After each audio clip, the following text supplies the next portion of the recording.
Kumakain na sila mga ka-farmers. Yung dalawa dun, nakabukod sila. Mas maganda yung pwesto nila dyan. Dalawa lang sila. Dito, sikip na nila mga ka-farmers. Sa 8. Dati kasyang-kasya pa sila dito, nakailira siya. Yan, wala na, sikip na.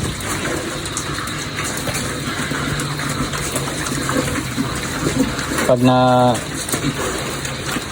benta ko itong mga baboy na ito mga farmers, paayos pa itong kainan nila. Dapat pa-L yung forma ng kainan nila para pwede sa gilid. Pag malaki na pala, pag malalaki na sila, masikip pala. Yung iba hindi na nakakain ng maayos, lalo na yung pag yung may maliit. Kagaya ng mga farmers, ayaw magpasingit yung isa, masikip sila. Sige mga farmers, linisin muna natin to. At ang daming etats, nila.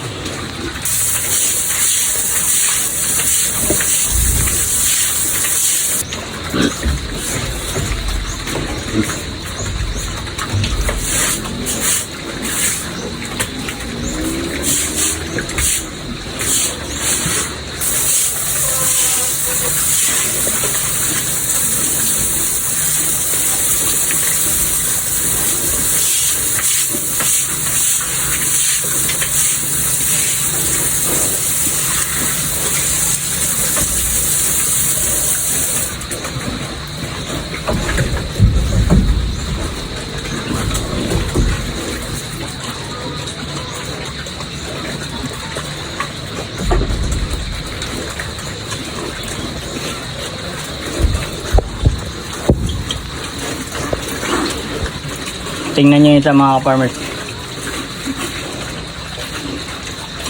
Ganyan siya kaduga sa mga kasama niya. Ayun o. Dinadapaan niya yung yung pagkain. Tapos unti-unti niyang kakainin yan mga farmers.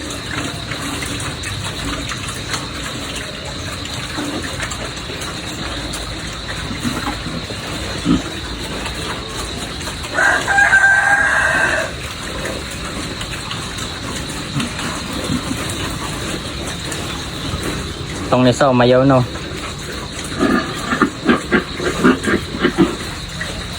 Ayun o. Ganyan siya ka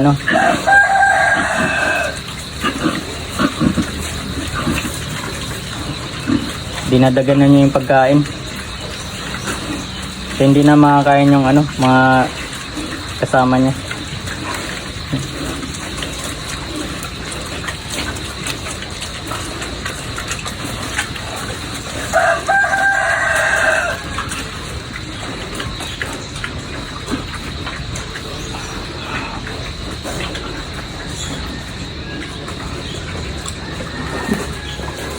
Pati yung pitri natin mga farmers, simot.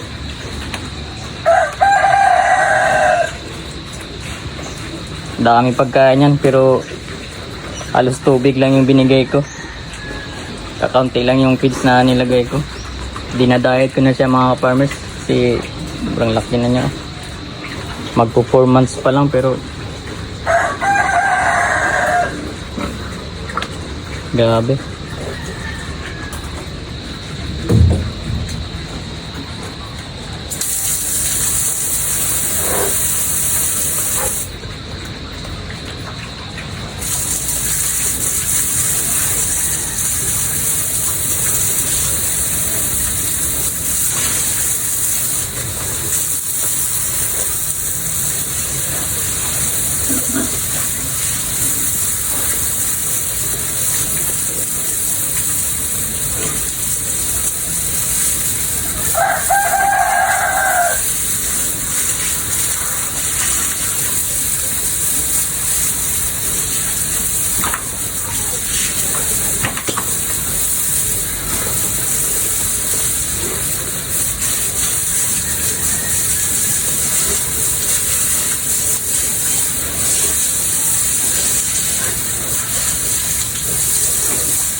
Kapag mga ganito mga farmers, sanayan natin silang hawakan yung ulo nila para pag nagkaanak na sila, sana na sila na hinahawakan yung ulo.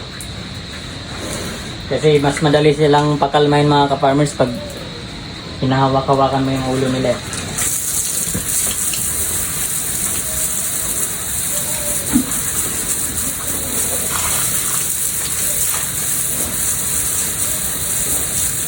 Ayan o. Dapat hinahawak-hawakan yung ulo mga ka-farmers para masanay sila na hinahawakan. Mabait naman to mga ka-farmers.